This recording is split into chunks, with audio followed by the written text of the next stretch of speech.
মার্কিন assistant secretary Donald লুর সফরে বাংলাদেশের সঙ্গে সম্পর্ক এগিয়ে নেওয়ার বার্তায় বিএনপি নেতারা খেই হারিয়ে ফেলেছেন বলে মন্তব্য করেছেন পররাষ্ট্রমন্ত্রী ডক্টর হাসান মাহমুদ।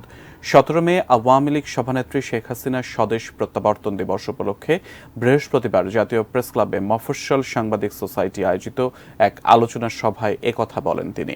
নির্বাচন বর্জনের পথে থাকলে বিএনপি হাওয়ায় মিলিয়ে যাবে মন্তব্য করে পররাষ্ট্রমন্ত্রী বলেন, আওয়ামী লীগ চায় বিএনপি দুর্বল নয়, শক্তিশালী বিরোধী দল হোক।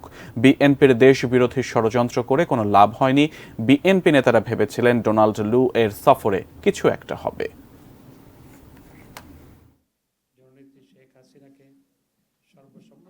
করেছিল যে কি না কি বলে, অনেক চেষ্টাও করেছিল দেখা সাক্ষাৎ করার জন্য, কিন্তু তাদের আশায় গুড়ে বালি দিয়ে মার্কিন যুক্তরাষ্ট্র বার্তা দিয়ে গেছে তারা সম্পর্ককে আরো গভীর করতে চায়, সম্পর্ককে এগিয়ে নিয়ে যেতে চায়, এবং আমরাও সম্পর্ককে এগিয়ে নিয়ে যেতে চাই।